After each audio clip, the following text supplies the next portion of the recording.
morning, Kuya. Good morning, Kuya. Morning, Kuya. Morning, Kuya. Good morning, Kuya. Morning, Kuya. Good morning, Kuya. Morning, Kuya. Morning, Kuya. Good morning, Kuya. Morning, Kuya.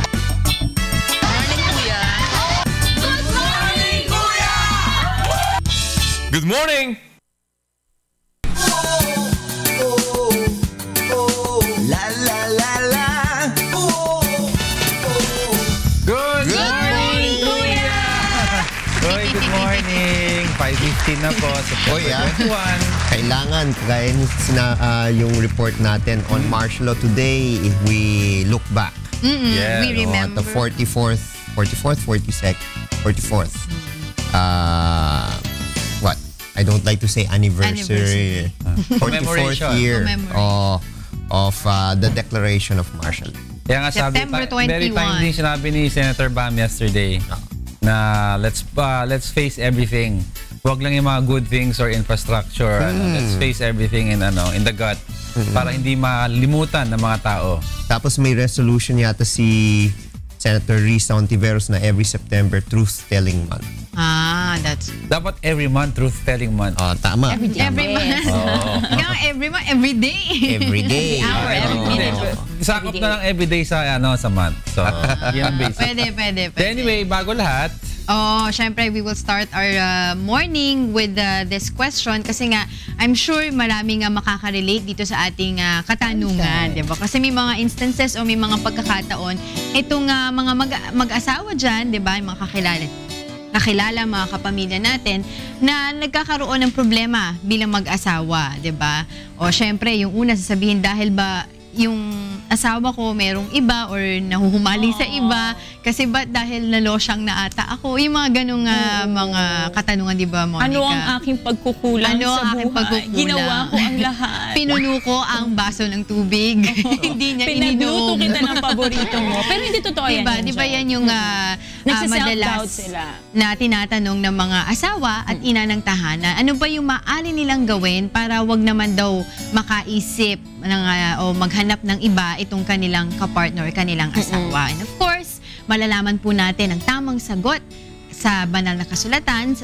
Gagamitin po yan ni Brother Eli Soriano sa ating Biblically Speaking.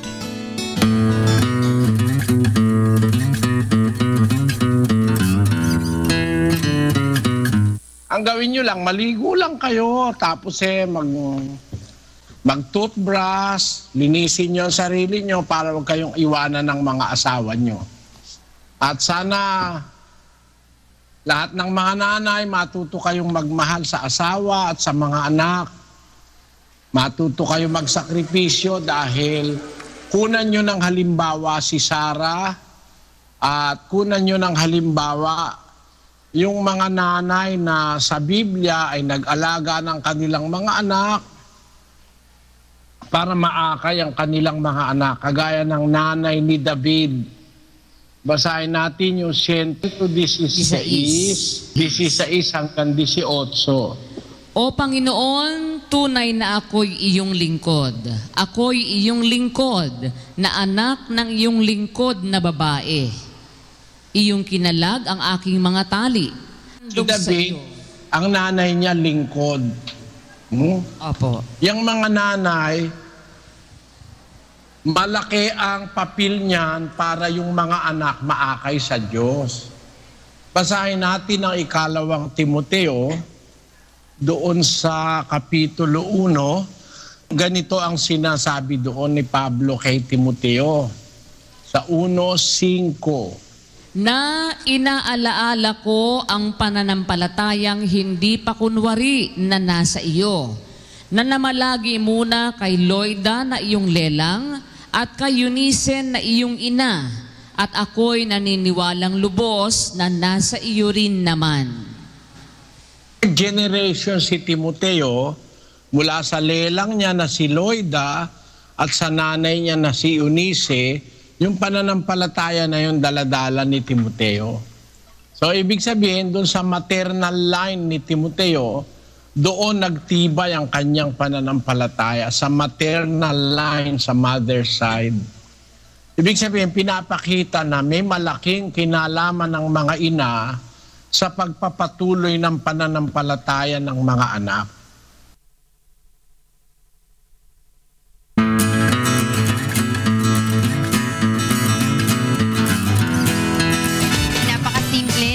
Sagot, of course, ni Brother Elio Soriano. Very helpful, of course, ano?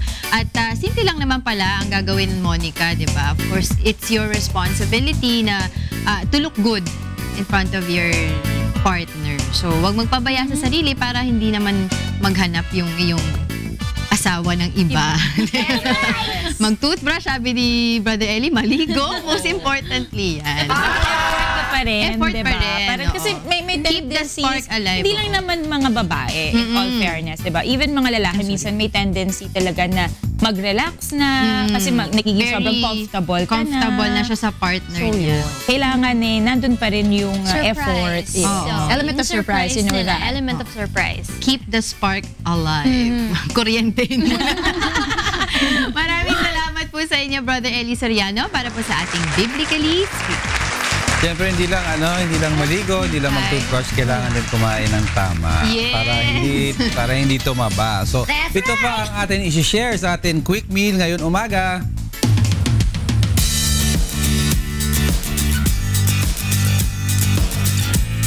Good morning. Ayan, wala ang mga katandem ko po ngayon. May mga scheduled headache ata eh.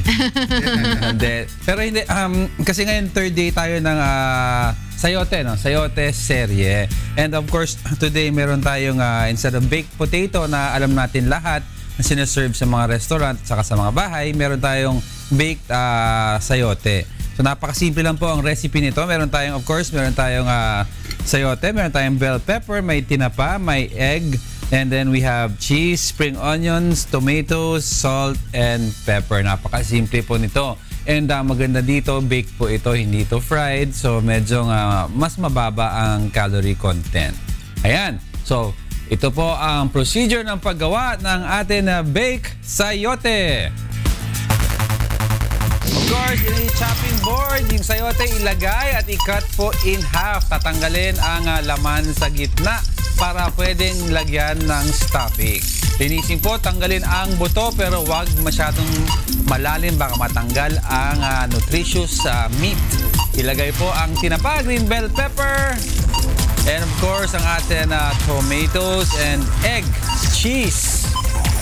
Yun, itap, saka onion leeks. I-bake po sa oven 10 to 15 minutes. Ayan. Wow. Yan na ang ating baked sayote. So, diba? Masarap. So, diba sanay tayo sa baked potato. Ngayon may baked sayote. Pero may trick din po yan. Pwede po pakuluan ang sayote bago i-bake para malambot-lambot. Para malambot. Akala mo may alam sa kusina. Okay, yun po ang ating quick meal for today. And of course, mag-price update tayo.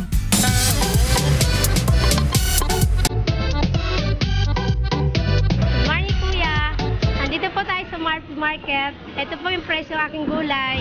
Ang palaya, 80 ang kilo. Talong, 60 ang kilo. Sitaw, 10 isang tali. Kalabasa, 10 isang hiwa. Papaya, 40 isang kilo. Upo, 30 isang piraso. Repolyo, 80 isang kilo. Kamatis, 80. Sibuyas, 80. Carrot, 60 ang kilo. Sayote, 80 ang kilo. Pipino, 40 ang kilo. Okra, 5 pesos isang tali. Ang talbos, 10 isang tali.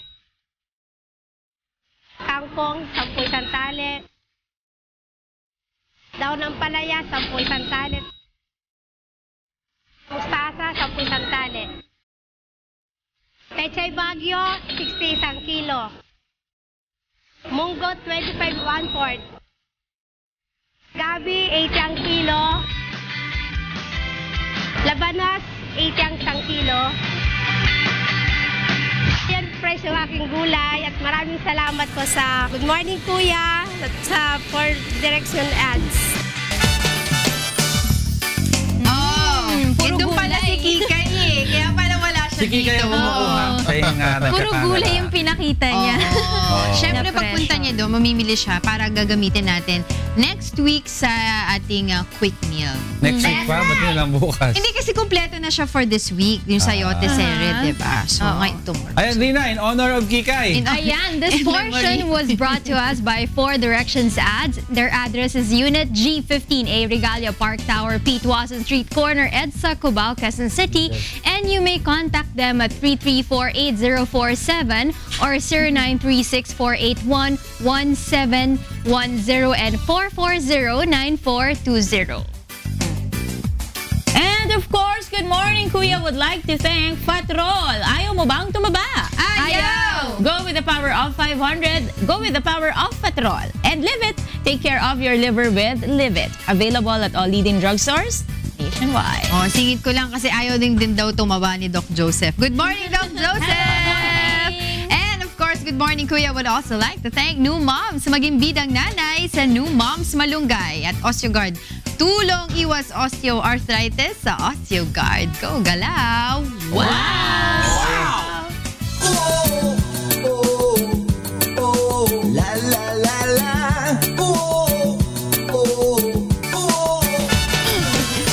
Ayan, welcome back sa Good Morning Kuya. And of course, hindi mawawala ang pag-exercise every morning kay Rina.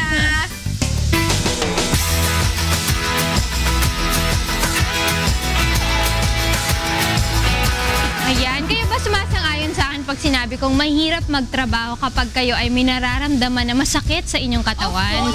Di ba? Hindi kayo makafocus sa isang gawain, you cannot function well, di ba? Kasi instead of focusing dun sa gagawin mo, iniisip mo yung pain na nararamdaman. That's right. Pain. Parang damang-dama mo yung pain na yun. Pero ito, mga simple exercises naman ang ipapakita ko sa inyo, no? Para naman maibsan itong mga pain na nararamdaman nyo sa inyong mga katawan. Panoorin niyo po to. Good morning, Kuya. It's time now for another off. Fitness 101. At ngayong umaga, tuturuan ko naman kayo ng mga simple exercises. Kayo ba ay nakakaranas ng mga migraine at cramps? Ito yung mga mabisang exercises na pwede niyong alamin. To get rid of cramp in your back and neck, sit on a mat on the floor with one leg extended straight out and the other tucked in with the heel of your foot up against your groin. Slowly lower your torso down onto the outstretched leg so as to try to touch your toe. Hold for a 10-second count and repeat on the opposite leg. When your hip joints hurt, sit on the floor, back straight, shoulders down, abs engaged, soles of the feet together in front of you, and knees bent to the sides. Pull your heels towards you while simultaneously relaxing your knees towards the floor.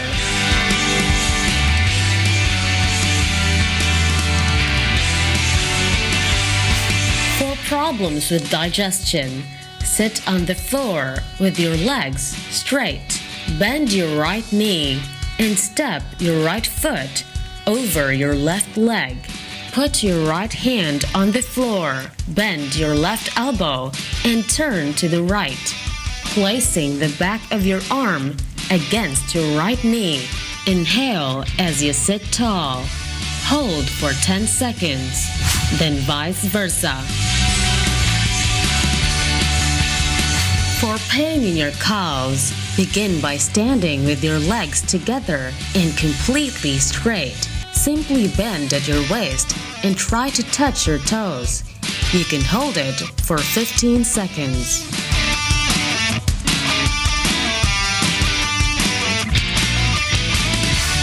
Ayan naman mga kasambahay, nakita niyo yung mga 4 na exercises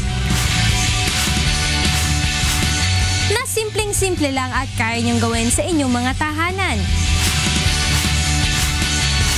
Kaya naman for more fitness tips and healthy tips, tutok lang kayo dito lang yan sa Fitness 101. Ayan, o diba, simple exercises lang yan na pwede niyong gawin sa inyong mga tahanan kapag kayo ay nakakaramdam na ng mga aches and pains sa inyong mga joints and body pains. Kaya pwede niyong gawin itong mga exercises na to. Basta kailangan din, kahit may pain kayo, no, gumalaw-galaw din kayo kasi nakakatulong din yan sa blood flow ninyo. Ayan po ang ating Fitness 101. Yan, thank you, Rina. And of course, this morning naman, I'm so excited kung sino to ang papakilala sa atin ni Monica for our Iba ang Pinoy.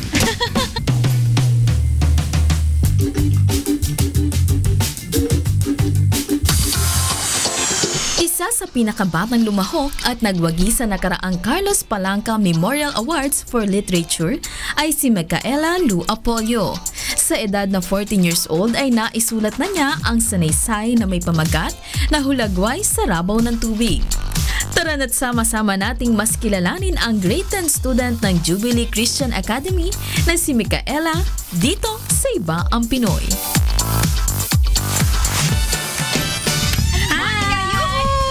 Papakilala ko lang yung batchmate ko, guys. Batchmate ko nung ako ay mga 10 years younger, ganyan. Papakilala ko si Micaela. Oo naman, grabe naman kayo. Pakilala ko si Micaela Lu Apolo. At nakita niyo naman din sa VTR kung bakit natin siya kasama ngayon, di ba? Nanalo lang naman siya sa Sanaysay Kabataan Division ng Carlos Palanca Memorial Awards for Literature. Imagine mo, 15 years old, Palanca awardee ka na. Congratulations, Micaela. Ilan taon? 15. Age ko yun, Sa news natin the other time, di ba? And I'm so happy that you're here with us. Oh, di ba? So, kwento mo experience mo sa amin. Pero bago ang lahat, ganun ka muna. Okay, kinakabahan kasi siya. Bakit naman kinakabahan? Oo nga, sabi ko nga kung ako ang manalo ng ganyan. Nakapagsulat ka na ng award-winning. Correct, oo. Napag-usapan natin yung Palanca experience mo, no? So, dito sa Kabataan Division, ilan kayong naglaban-laban? And ano yung theme? If I'm not mistaken, may theme kasi yan, di ba? Yeah, may theme siya. I'm not sure kung ilan kami.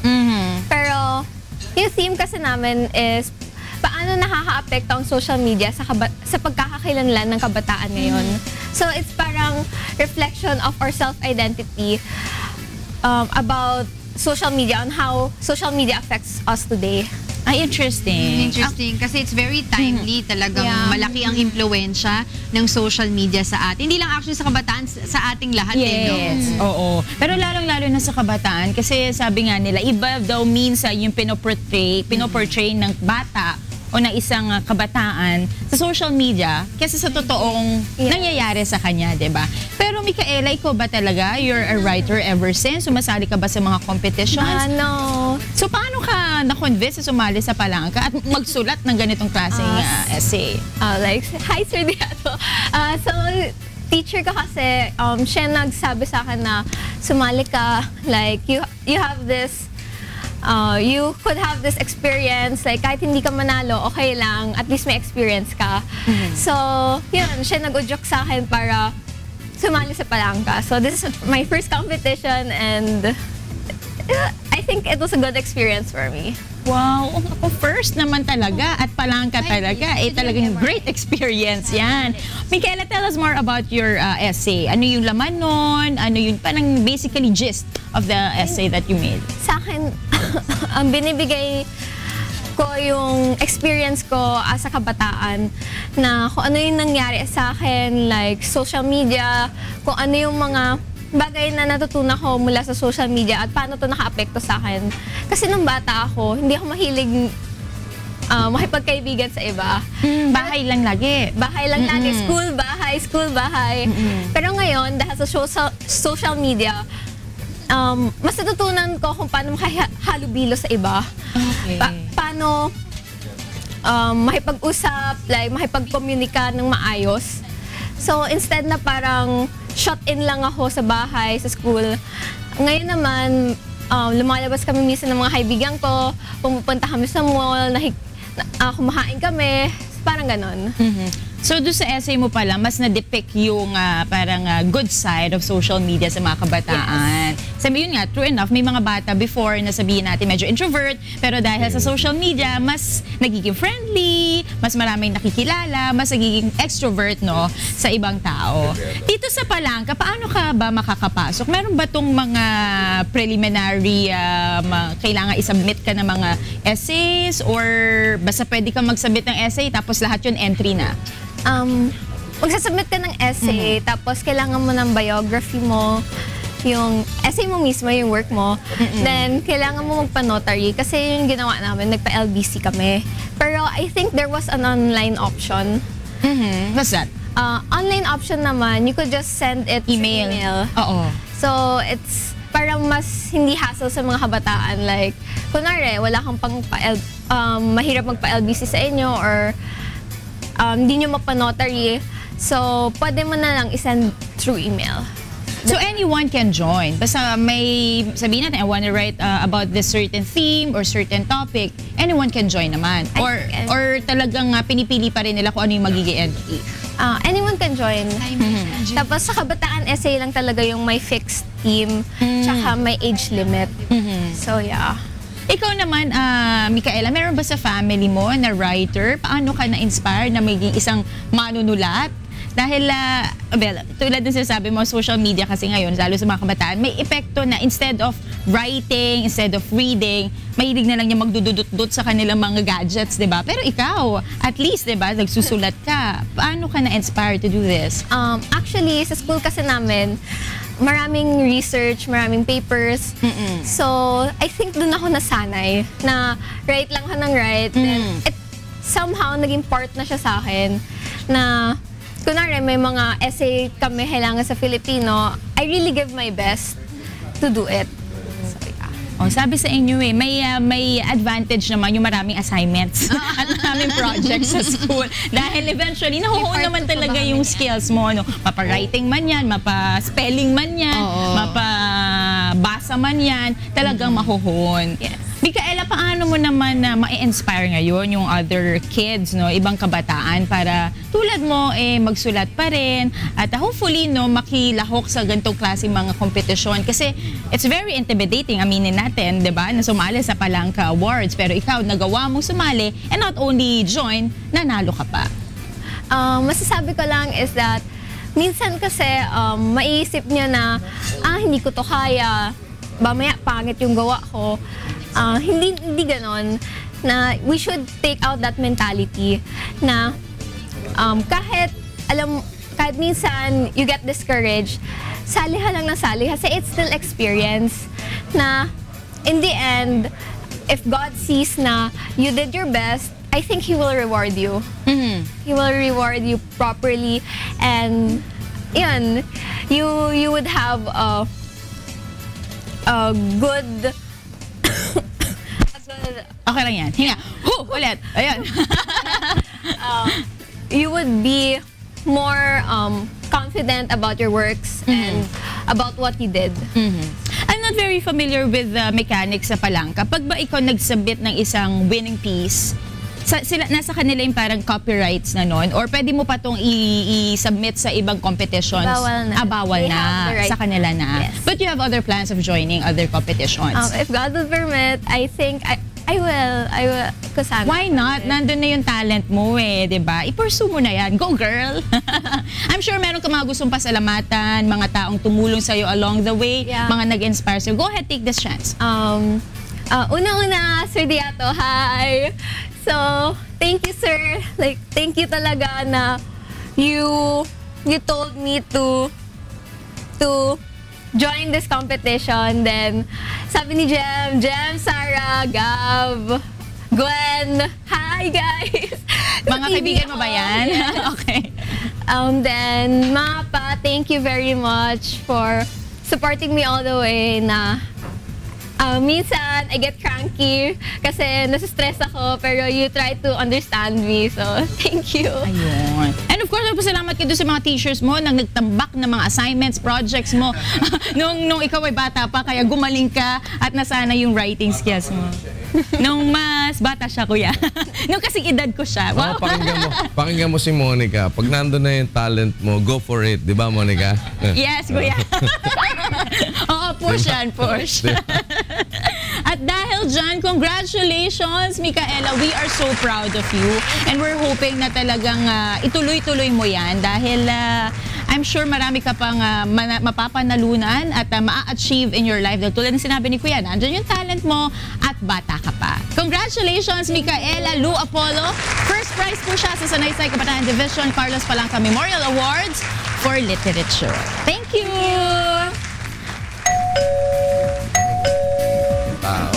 Malalayas. Sorry. Dito to. Wait, may new news ako, ha? At tayong kasama ngayon mula sa Asia CEO Awards. Of course, we have Mr. Raul Villegas, PwC Director, Mr. Richard Mills, Chairman of Asia CEO Awards, Mr. James Donovan, CEO of ADEC Innovations. Good morning. Good morning. Good morning. Ayan. Good morning. Please have a seat. Please have a seat, sir. Thank you. Please. Yes. We're already online? Yes, we are. You can just look anywhere because the cameras everywhere. Yeah, that's right. Don't worry about the cameras. So we'll be talking about the Asia CEO Awards. Can you talk about this Asia CEO Awards? How long has it been ongoing? And what's the goal of this Asia CEO Awards? Fantastic. Well, actually, Richard is the founder of the Asia CEO Awards.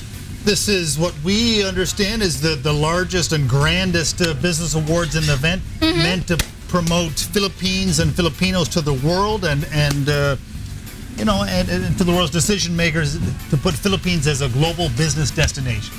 What's the status of Philippine economy right now? Seems like, well, these guys were, but in my understanding, it's now the fastest growing country in Asia. Overtook China, which people thought this would never happen in 100 years, and it's now happening right at this point. So this seems to be the best time in history, at least economic history, for Philippines. And these guys here are, you know, good examples of this, building businesses that are growing and benefiting from all this. Okay, when it comes to the Asia CEO Awards, I understand it will be giving out awards this coming out. There will be a media launch on October 18, right? Is it October 18? Actually, September. Friday, this coming Friday. Okay, this coming Friday. Release the names of the finalists. So Raul here, he's from PwC, which is one of those big, you know, accounting companies, the firms that they did. Yes. So they helped with the judging and the process of coming up with these finalists. Okay, so what are the qualifications to be qualified for the Asia CEO Awards? Well, it depends on the category. This year we had 14 different categories and we had over 200 plus nominations. And out of those 200 plus nominations, we came out with a fair amount of finalists. And the judging in the different categories, the criteria can include certain items like financial performance, stock price performance, or the CSR activities of the company. So it depends on a per category basis. But we have great categories such as Executive Leadership Team of the Year, Entrepreneur of the Year, Heart of the OFW Award for the Year, among other categories. And these particular awards reward executive teams, companies for their CSR performance and their involvement with OFWs and even entrepreneurship. So we're looking forward to a great event. Overall, how many awards are we giving away for this year? We have 14 categories. 14 categories for that one. And Filipinos will be awarded for this one, right? Yes. Filipinos will be awarded. That's correct. Okay, so moving on with the Asia CEO Awards, please promote it. When will it be? When will be the media launch? But if I can, the idea of the event is to promote people doing great things within Philippines, whether they're, you know, Filipino companies or international companies hiring Filipinos and so forth. So, for instance, Jim right there. He looks like a big, tall, white guy, and it's true he is, but his company that he has built here in Philippines with Filipino partners is a Philippine company. A global company. They have operations in maybe Jim can tell the story. If I may ask, what is the company? And he's a past winner of one of the key awards, the Executive Leadership Team of the Year Award. So please, I'll be quiet. Okay, go ahead. Thank you, Richard. I couldn't say it any better than you. I thought he did good. Actually, very excited to be here. ADEC Innovations was founded here in the Philippines 20 years ago. And from a humble start of 2 people, we've grown to 5,500 with operations in 12 countries. And that's using Philippine talent and capability.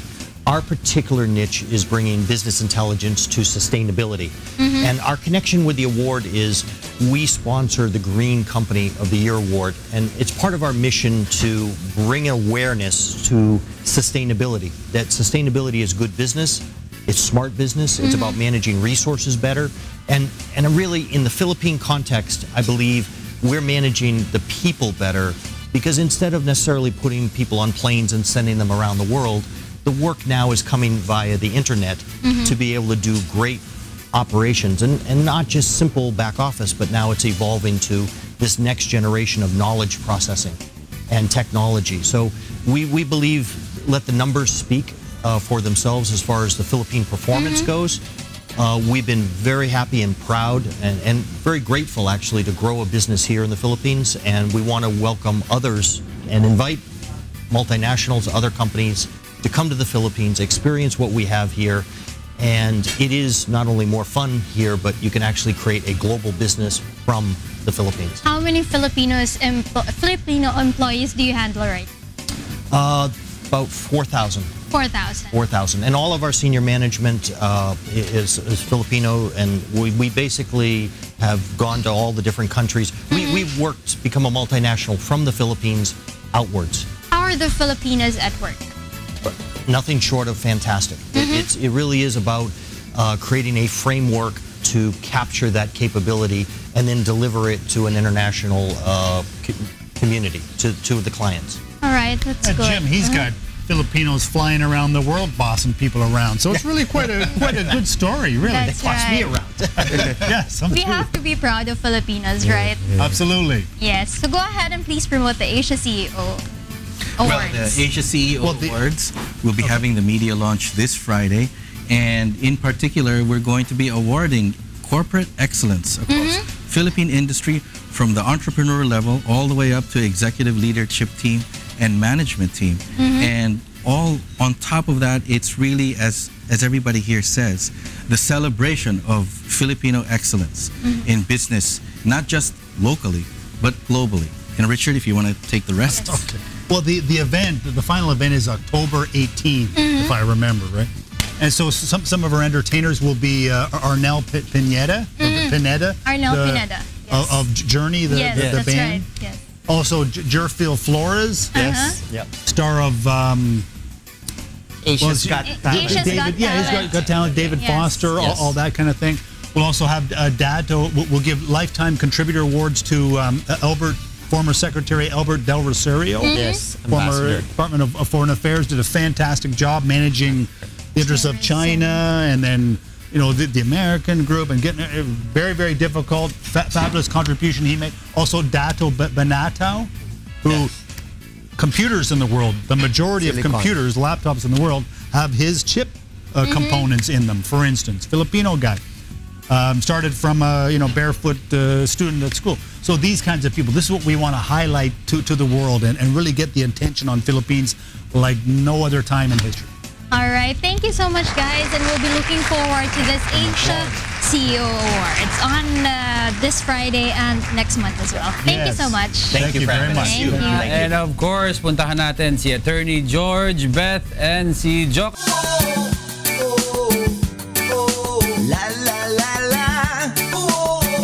Good morning! Welcome back po sa atin mga viewers dito sa Good Morning Kuya. And of course, 6:41 na ng umaga. And tuloy-tuloy lang po ang atin ng mga pangyayari, bisita at mga segments. Pero ngayon, meron pa tayong ikonsulta mo.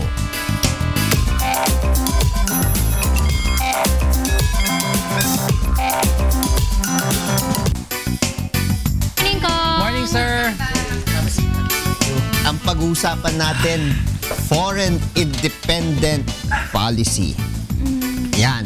Kasi ang mahirap ngayon, naintindihan ko yung mga statements ni Pangulong Duterte. Tapos later on, may konting cambio uli. Yun yung nagkakagulo ngayon kung ano ba talaga ang ibig sabihin. Bago niyan, anong ibig sabihin ba ng independent policy, foreign independent policy? Magandang tanong yan, ano? Kasi yan din ang gusto kong linawin. Dalawang punto. Una, ano bang ibig natin sabihin ng independent foreign policy? Ito ba ay ang hindi pa didikta sa ibang bansa ukol sa direksyon ng soberenya natin? O ito ba ay pagiging tinatawag na isolationist na ayaw natin makikipag-ugnaay sa ibang bansa na sa isang globalized na mundo parang imposible na. Pero sa unang speech ni Pangulong Duterte, kunin natin ang konteksto bakit niya sinabi ito. Sinabi niya to dahil sa presensya ng mga tropang Amerikano lalo na sa Mindanao. Kaya doon niya nasabi na at lalo na yung siguro yung mga hindi nila mga indifferences nila ni Obama, ng UN, ngayon bago ng European Union. So parang doon lumabas na ayaw niya magpadikta sa ibang bansa o sa ibang mga asosasyon ng bansa.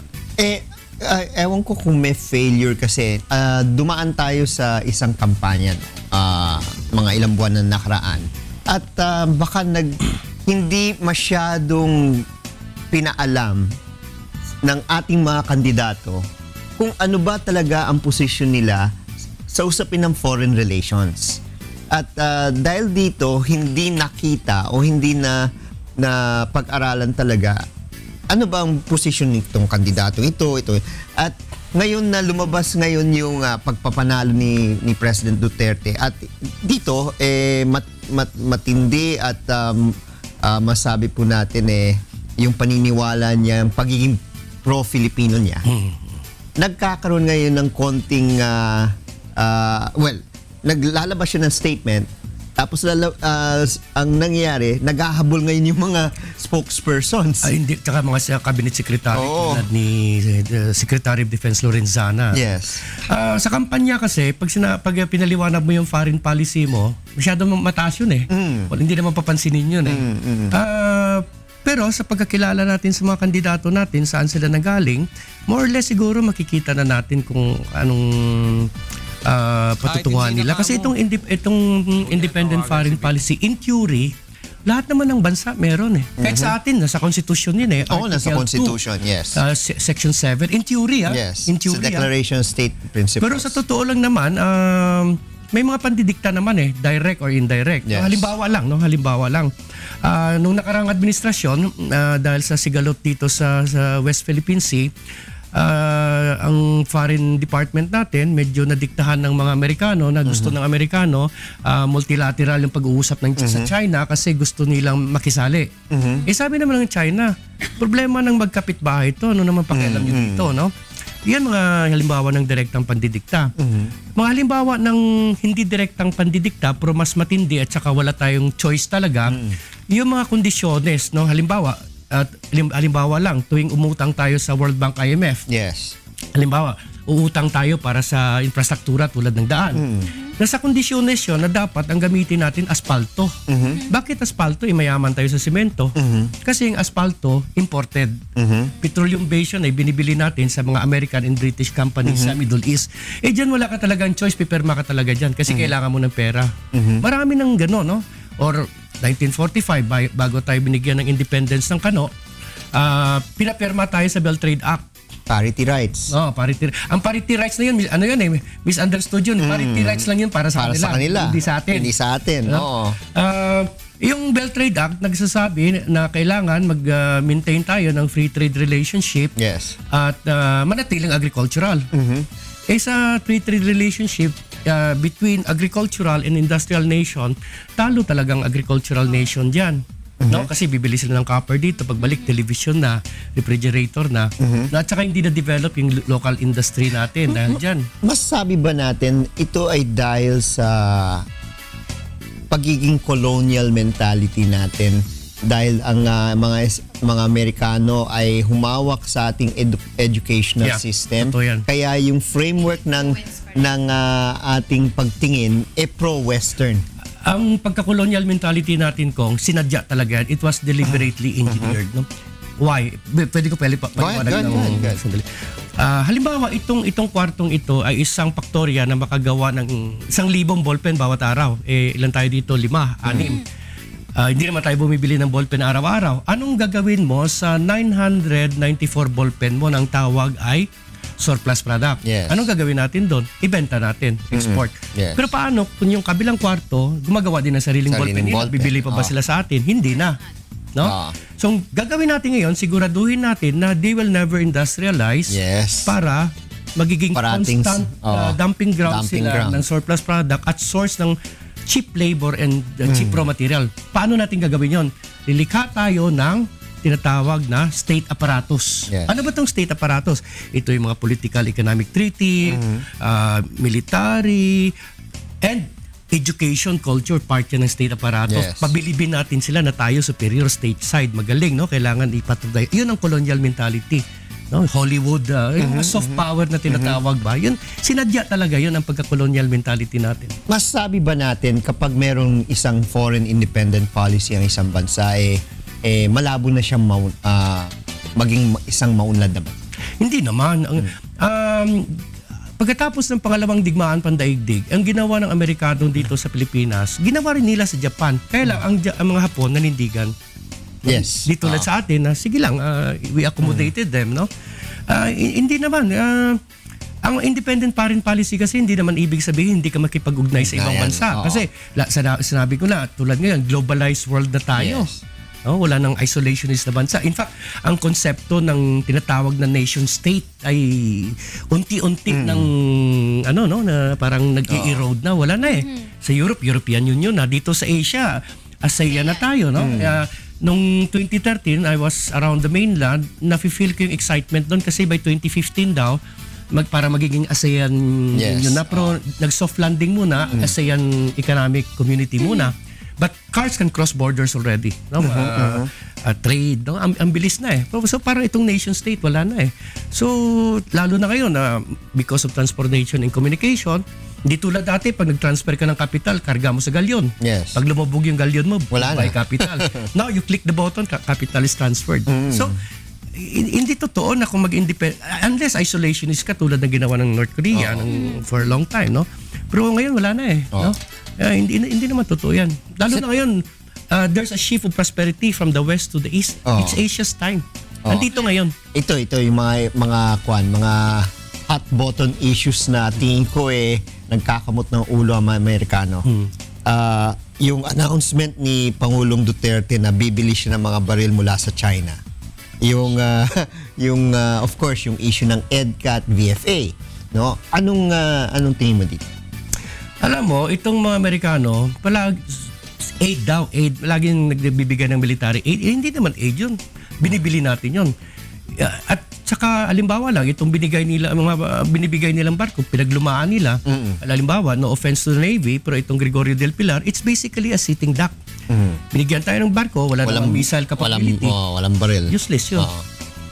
So anyway, well, maybe ito yung magandang dapat lalong ipaliwanag, no, ng ating Pangulo. Kung ano ba talaga ang dapat anong ibig sabihin? Tingin ko unti-unti niyang pinapaliwanag Anong ibig sabihin ng foreign independent policy para sa ating bansa sa kanyang administrasyon, at doon malalaman ng ating mamamayan. Kunin siguro natin ang konteksto, no, at saka kung saan nanggaling yung Pangulo natin, no. Ang basa ko kasi sa pananaw ng Pangulo na matagal na tayong wala nang in-exploit ng mga Western powers tulad ng Amerika. And maybe it's about time that we have to cut our umbilical cord, no, and assert our sovereignty and align ourselves with our progressing neighbors. Kasi ang nakikita ko nga, there's a shift of prosperity from the west to the east. Ang west is on decline na No? Andito ngayon, China is taking the lead. Kaya nga yung ibang ASEAN nation, ayaw nila awayin ng China kasi nakikinabang talaga sila Tayo lang naman, yung nakarang administrasyon, inaway natin ng inaway, kaya naiwan tayo. Nung sa One Belt, One Road, New Silk Road, hindi tayo nakasama. Pero ngayon parang umiiba ng direksyon. I have one last question kay Prof. Prof, tanong ko lang po, but how as a country po, how do we declare yung independence na atin with regards to foreign relations? Does it follow na kailangan hostile ka by saying to? No. Kasi yun ang parang nangyayari ngayon, di ba, na naaaway yung ibang country saying na kami independent, na hindi namin kayo kaya. So how do you deal with it? No, you don't have to be belligerent or hostile naman. there are ways of doing it eh. No? Ayaw lang padikta. Kasi ito i-share ko lang yung karanasan ko. Marami na rin, sa gobyerno ako, marami na rin akong karanasan sa mga multilateral, bilateral talks abroad. No? Tuwing nagpapadala ang gobyerno ng mga tao doon, siguraduhin natin itong mga taong to ay pupunta doon hindi bilang turista na mag-junket. Alam nila kung anong gagawin nila. Alam nila at isulong nila ang interes ng bayan. Hindi sila padidikta, no? Kahit yung mga foreign affairs secretary natin, no, sa mga international, multilateral or bilateral talk, manindigan. Hindi naman kailangan maging hostile. Basta we stand our ground lang kung ano ang vital national interest. Kasi bago ka makapag-declare ng independent foreign policy, kailangan alam mo ano ang vital national interest mo. Okay. Anyway, ito'y mahaba ang usapan at ito'y tingin natin madidevelop pa in the next few months of the Duterte administration. Maraming salamat sa Kainglet. At ikaw ay maging suki natin. Diego. Maraming salamat, Kong.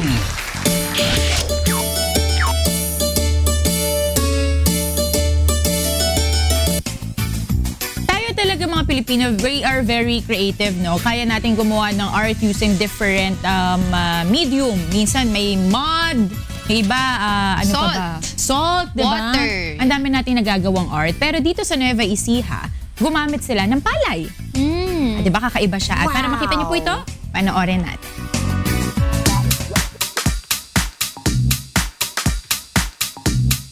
Ang Nueva Ecija ay tinatawag na Rice Granary of the Philippines.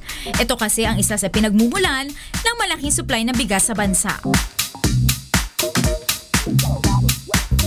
Kaya naman, dito rin matatagpuan ng PhilRice, isa sa mga ahensya na namamahala sa pag-aaral tungkol sa mga uri ng palay na mayroon sa Pilipinas.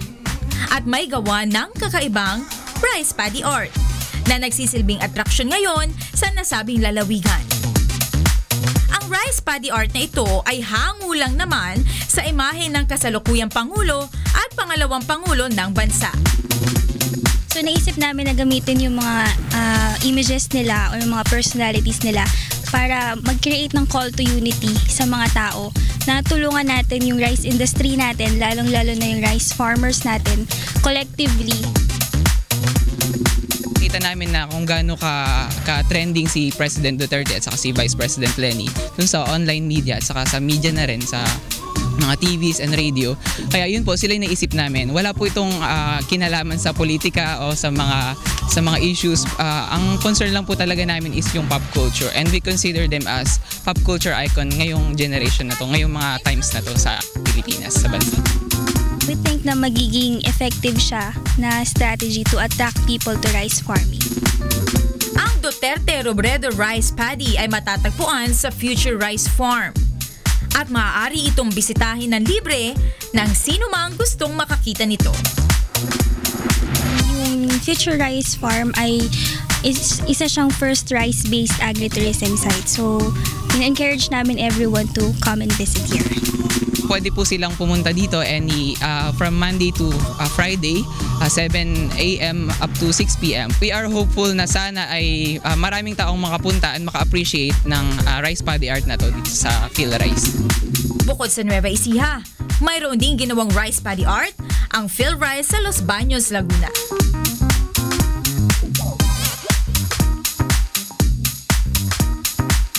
O diba? Ang galing! Ako personally, gusto kong makita yan kasi tulad nga ng pinag-usapan natin kanina, ang hirap the mere fact na mag-drawing ka lang, ang hirap-hirap na what more gawin mo sa malaking canvas at hindi ordinaryong canvas dahil sa lupa, no, na may mga palay-palay. Ang galing. Tapos kailangan mataas ang perspective mo dahil kung hindi mo makikita yung mukha. Correct. I wonder ilan yung mga gumawa niyan. O siguro marami, no? But pag magawi po kayo dyan sa May Nueva Ecija, puntahan nyo po yan. Ang rice paddy art ng Duterte and Robredo image. Ayan. Iba ang Pinoy. O iba to. Iba rin ang guest natin ngayon. Siyempre, ang guest natin ngayon si Mon Acoba para sa I-Consulta Mo.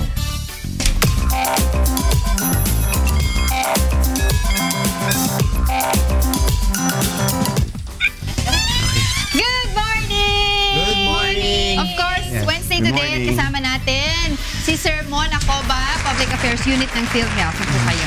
Ay, sige. Sige, dyan ka. Sorry. Good morning, Sir Mon. Yes, good morning. Oo. And of course, syempre, nandito po si Sir Mon para sagutin ang ilang mga katanungan ng ating mga kasagbahay tungkol po sa PhilHealth. And this time, magtatanong po sa atin via phone patch si Warren Nerona, 19 years old, mula sa Tugatog, Malabon City. Warren, batang-bata. Good morning sa'yo. I-consulta mo na. Good morning po. Bali, ang tatanong ko lang po, pwede po ba akong kumuha ng PhilHealth? Kaming estudyante pa lang po. Yes, Warren, nabanggit mo that you are only 19 years old. So, sa ngayon, sa mata po ng PhilHealth, pwede ka pa rin maging beneficiary ng inyong magulang. So, mas maganda, Warren, kung yung inyong nanay or tatay mo na ang gawin yung member tapos ikaw ay ideklara bilang beneficiary or legal dependent. Pareho lang po yung babayaran at ang maganda nito, dalawa pa kayo makikinabang. Narinig mo yon, Warren? Opo. Pwede mong last po. Meron ka pang follow-up question. Tatanong ko rin po yung, kasi po na-aksidente po ako sa motor. Dati at naging outpatient ako. Kung sakaling mangyari ulit po yun, magagamit ko po ba ang PhilHealth ko? Sige. So, halimbawa, Warren, na ikaw ay nadeklarang legal dependent ng inyong magulang, makaka-avail ka ng PhilHealth benefits kahit hindi ka umabot ng 24 hours sa ospital dahil kung na-aksidente ka, usually outpatient yan eh. So, magkakaroon ng minor surgical procedures, makaka-avail ka ng PhilHealth. Kahit right after ng kuya nakapag-sign up na siya, automatic yun, magagamit na niya? After ngayong September, how many months before he can use it? May waiting period tayo ng 1 quarter. Pero halimbawa nagbayad siya this 3rd quarter, kasi last month na ngayon ng 3rd quarter, pagpasok ng 4th quarter, makaka-avail na siya. So, importante, Warren, ay asikasuhin mo na yung PhilHealth mo at sana hindi mo magamit yun, di ba? Mas importante, hindi niya magamit yung PhilHealth. Pero for the meantime, kung may emergency cases, dapat nga pumunta na siya sa pinakamalapit na, saan po sa Malabon? Taga Malabon to si Warren Sa Tugatog. We have Robinson sa PhilHealth Express, dun sa Robinson's Malabon. Nasa 2nd floor. Pwede kayong pumunta rin, parang meron tayong one-stop shop center doon. Yun. Narinig mo yun, Warren? Opo. Thank you po. Ayan. Maraming salamat sa'yo. Warren Nerona mula sa Tugatog, Malabon City. Sir Mon, anong latest sa PhilHealth? Yes, nung nakaraang Friday, nagkaroon kami ng PhilHealth Forward wherein nag-showcase kami ng aming mga bagong programa. And that's also the time na binigay po namin yung aming donation sa Graces. Graces is a DSWD institution, stands for Golden Reception and Action Center for the Elderly and other special cases. So, nag-donate po ang PhilHealth dito worth 3 million pesos para sa mga nakatatanda. Because by the first week of October, we will be celebrating the Elderly Week. Yes. And at magkakaroon din tayo ng fun walk. So, what tawag dito ay Walk for kasi Life. Kasi hindi na tayo makatakbo. Walk for Life for our senior citizens. And this will be held sa Mall of Asia. Kailan po ulit ito, Sir This is on October 1. That's on a Saturday. Kasama rin natin dito yung Department of Health, PhilHealth, and other government agencies, and including all the LGUs here at National Capital Region. Doon sa mga nanonood sa atin ngayon na gusto mga mag-register dyan sa Fun Walk, paano sila makakapag-register? Actually, ang target natin dito are the senior citizens. So, it's open naman for all the senior citizens because after the Fun Walk, it will start at 7 o'clock. Meron tayong activities for the senior citizens and present po lahat ng mga government agencies, PhilHealth, SSS, Pag-ibig, and the basic services will be available for them during the activity. Wow, sounds interesting. Sounds fun. Ayan. Maraming salamat. Ay, anything to add? Any more announcements sa PhilHealth yung mga dapat bayaran this quarter? Yes, ito na po yung huling buwan ng 3rd quarter. So, September po ngayon. Papasok na po yung 4th quarter sa pagpasok ng October. So, please, wag niyong kaligtaan na magbayad ng inyong PhilHealth premium contributions para pagpasok po ng 4th quarter, in anytime, tapos kung kailangan mga ospital or inyong mga dependents, wala pong problema, makaka-avail kayo ng PhilHealth benefits. Yun lamang po at maraming salamat. Ulitin natin yung ating panawagan kasi may mga ibang tao pa rin na nananamantala, taking advantage of the opportunity at naniningil doon sa ID ng PhilHealth. Yes. Yung processing fee na tinatawag. Pakilinaw po natin ito, Sir Mon. Yes, yung ID ng PhilHealth na galing po sa PhilHealth, this is for free po, no? Subalit meron tayong isa yung plastic card, the PVC card. Yung PVC card or yung plastic card, this is binabayaran po ito kasi meron tayong partner dito na isang private entity called the All Smart Card wherein umiikot sila sa mga employers and they offer this card pero for the amount of 90 pesos per card. Oo, hindi 500 pesos. Hindi. Ay, at least malinaw na. Maraming salamat po sa inyo, Sir Mon Acoba. Yan, mula po sa PhilHealth. Thank you. Thank you, Sir Mon. And this time around po, sa pagpapatuloy pa rin po ng ating ikonsulta mo, ating public service, mula pa rin sa 1,360 satellite centers, meron naman po tayong paglilingkuran. Meron naman po siyang katanungan legal. So this time, Kong Erin, I need you. O, diba? Unang-unang magtatanong ay mula sa Malinta, Valenzuela City. Siya po ay si Paulo Recto.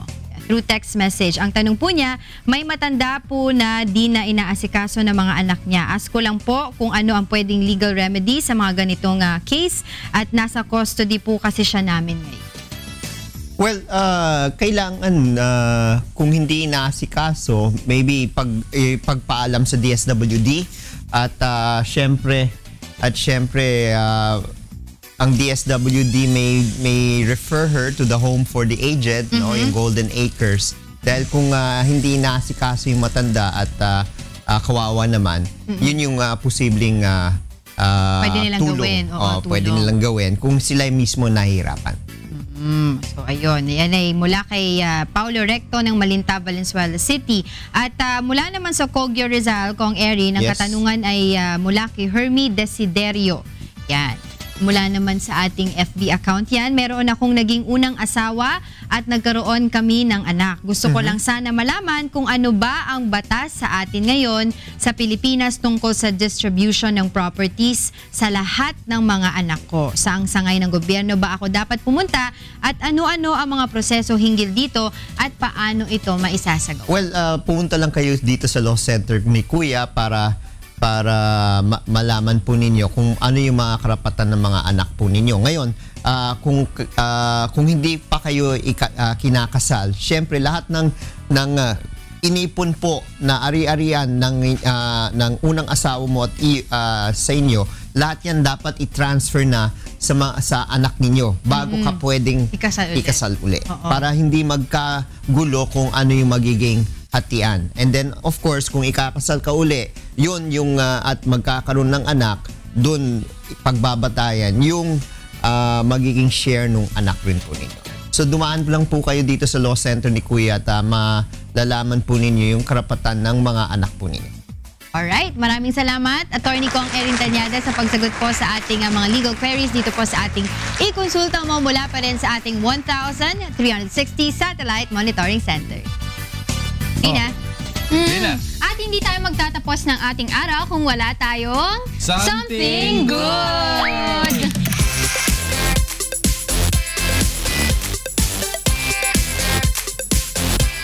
Ayan, saludo kami dito dahil isang matulungin at malasakit na pulis daw ang hinahangaan ng mga netizens ngayon. Ayon kasi sa Facebook post ng Baguio City Station 7, tinulungan ng isa sa kanilang personal ang isang matandang lalaki na kanilang namataan na hirap sa paglalakad. Agad-agad itong nilapitan ng hindi nakikilalang police officer at inihatid naman ito pauwi sa kanyang tahanan. O diba nakakamangha yung ginawa ng police officer na yan. Kaya labis naman itong ikinatuwa ng mga netizens dahil si Manong Police ay may ginawang Something Good! Of course, para sa mga gusto po mag-share ng mga something good stories nila sa Facebook lang, no? Kikay Cares. So, add nyo lamang yun. Add nyo lang yun. Maraming salamat, Bottom Line Clothing, for my top today. And lahat ng sponsors po namin, marami pong salamat Doc sa inyo. Doc Joseph, happy viewing. Happy viewing. Functional Fitness, Trampoline Park. Maraming salamat. Alright, and sa ngayon, puntahan natin si Attorney G, si Beth, at si Tito Joka.